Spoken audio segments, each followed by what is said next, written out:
So I meant to make this video a few months ago, back in November of 2023, and here it is almost the end of February 2024. And I apologize to EV Base, and also want to thank EV Base because they sent these running boards for our Rivian, and I was excited to put them on, when they first came in. And then honestly, I started looking at the instructions, and just kind of realizing I would have to remove these 3 different panels underneath, and it just started making me a little nervous, I guess. I just wondered how it was going to affect the mileage, and what was the road noise going to be like. So what I ended up doing is I ended up installing one. I haven't installed the other one on the other side yet, on the passenger side. So I installed it on the driver's side, and I thought, we're just going to see what it's like for several weeks. And I think I probably put this on about 5 weeks ago, and we've gone on a couple of short road trips, and I was able to rule out any extra noise. It doesn't seem to produce any extra noise. The only noise that I guess I experienced is when we had some ice buildup, and I could hear the ice falling off of the metal part. I could hear chunks falling off, and so some ice had built up on these running boards, so that's something to think about. But it wasn't a problem, big ice chunks we can just kick off like you would any other truck. And so road noise really wasn't an issue. And I guess I got to a place where I just thought, if this affects mileage in any way, I don't know that it would be that much.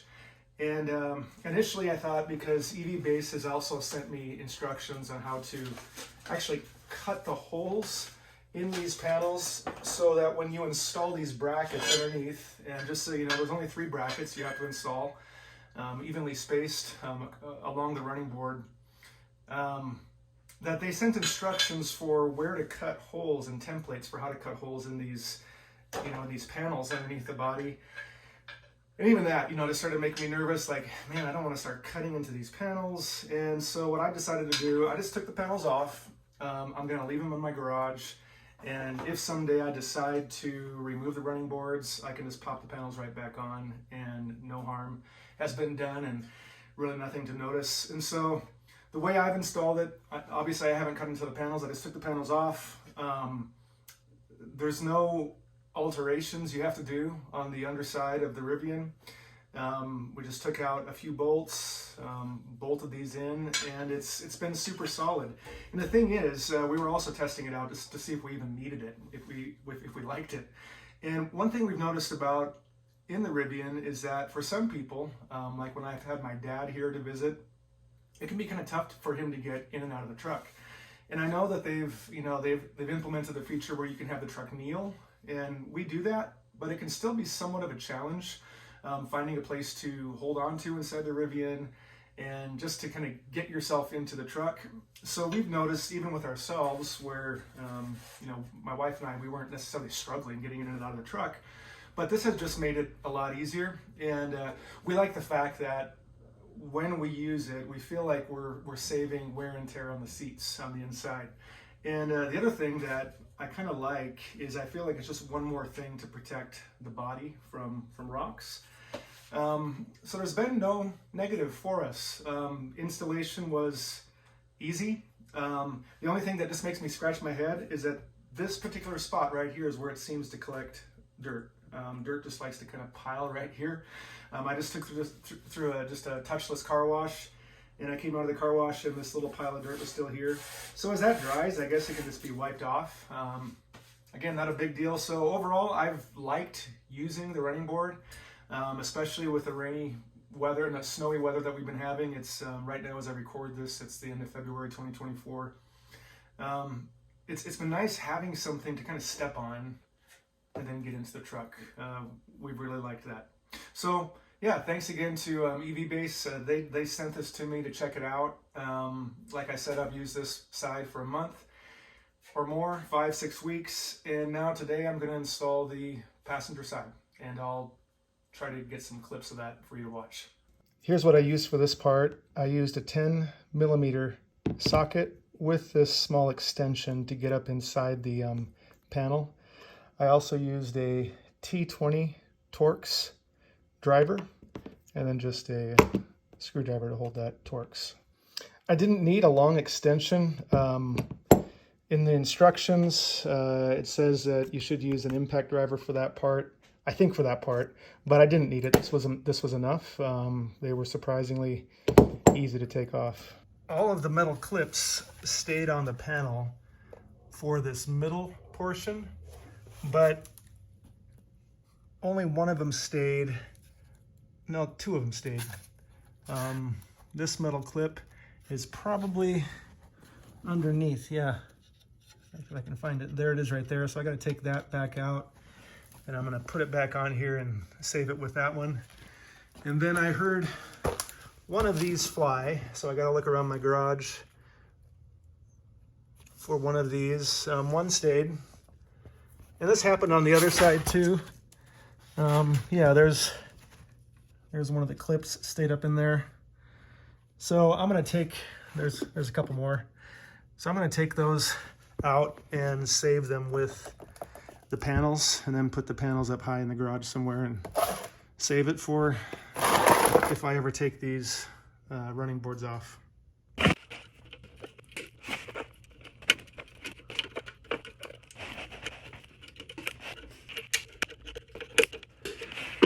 It's not easy to do. I'm sure if somebody does this all the time, they've got a great method, and I can imagine somebody commenting in the box, commenting below that I don't even have to do this, but you know, I don't want to try to find these replacements someday. I don't know what they're called, retainer clip. The first one I did, I wasn't taping, came out super easy, of course. There we go. So I think the secret is to grab it up on top and pull it out. That's the secret. Just grab it up here on top. I'm using kind of a nice narrow plier so I can get up inside of there, and watch, this one won't come out for me, I bet. As easy as the other ones did. Of course not. It's the last one, right? And I discovered that one of them did not go flying in the garage. They're all accounted for. I thought I heard something go flying, but it wasn't one of these. Yeah.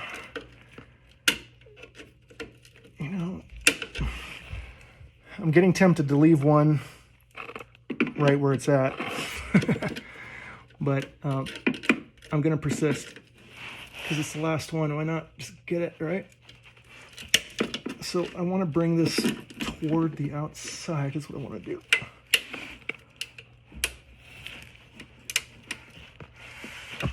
There we go. It's like pulling a tooth. That little guy right there. Man, those are stubborn. And these clips just press back on. Thankfully, they're way easier to stick on back on the panel than they were to take off the truck. And this way, if I ever decide to stick these panels on, I don't have to go hunting around for these little clips.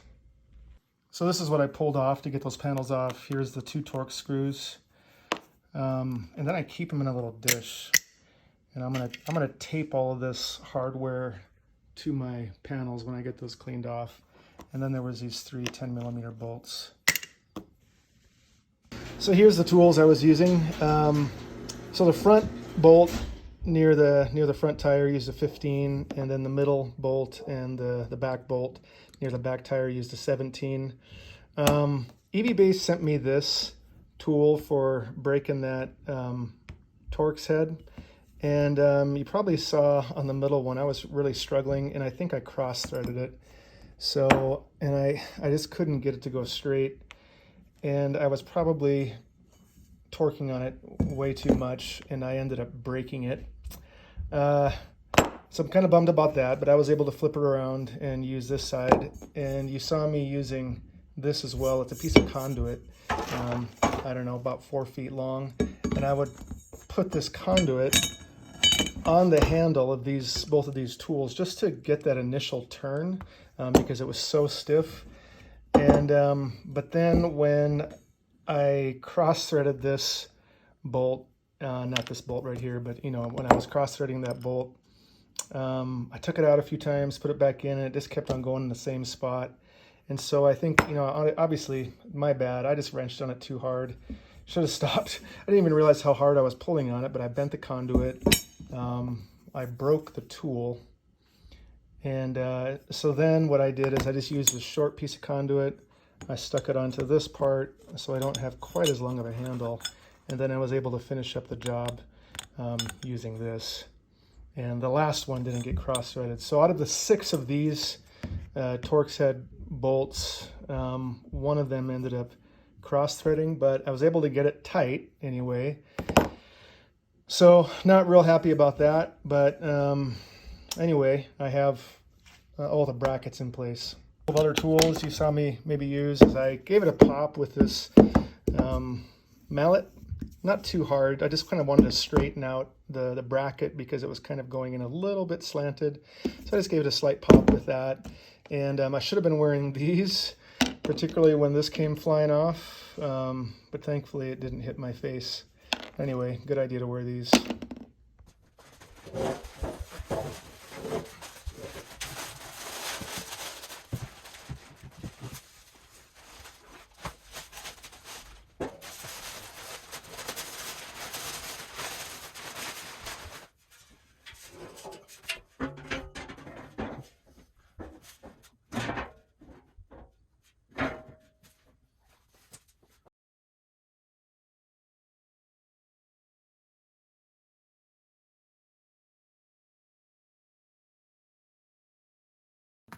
And for these bolts, I am using a 13mm socket wrench.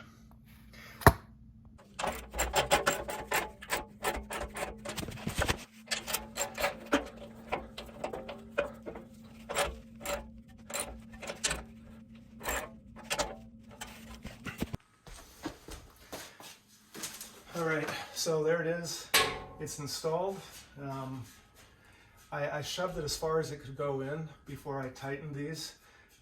There is some adjustability. You can pull it out, but I just wanted it nice and as flush as possible. But yeah, it was easier this time around than the first time. The first time, you're going into the unknown and you don't know what you're going to encounter, but this time I knew what I was getting myself into. And yeah, so I'm looking forward to being able to have this on both sides of the truck, ease of entry. So anyway, again, thanks to EV Base for sending this to me. Again, sorry it took so long, but there it is. I'm going to show you a couple of other things that a couple of other things that EV Base sent me for the inside of the truck. So here's a few things that, like I said, EV Base sent to me that I am not going to use, but I'm going to show it to you because maybe it's something you feel you can use. This is designed to go in the center area between the driver and the passenger, and I don't have really a use for it. What I would have liked to have seen is, first of all, bigger holes for the drink bottles. This is just a pretty standard Stanley drink bottle, and it doesn't fit. This is a really small one, maybe for like a Red Bull or something like that, but it doesn't fit a standard water bottle. This looks like it was designed for maybe like an iPhone to sit there, or like a tablet, but I don't see using that. And then these are going to be underneath of the entertainment system, so I just wasn't sure what I would use that for. We just put a black basket in front for us, and that's where we put our garbage, and it's easy to take in and out, and I just like leaving it big and empty. These are this is a little tray that you can stick inside of the handle for the driver and the passenger. And I've had it in place on the driver's side for a couple months, just trying to figure out what I would use it for. And so far I haven't settled on anything. I guess you could stick your phone in it, but I'd like to stick my phone in the center console area. Maybe you could put change in there, but I don't use change. Maybe some snacks, but I don't know. I just haven't found a reason for this. And then this is designed to go into that center cubby where like your forearm would rest. And we instead use a toiletry bag for inside of there, and have found that to be super useful. I would use this if it wasn't divided. I would like to see just one compartment. I don't really have a need for these divisions. And then as far as the cord, you got to thread the cord through here. I would like to see that channel completely open so you don't have to thread the cord in and out whenever you want to remove this. I could cut that spot, but I'm not going to do that. So maybe you can use these, or they're made well. They've got these inserts that you can take out and wash. So if the compartments are the way you would like to use them, I would say go for it. But it's not something that I myself am going to use.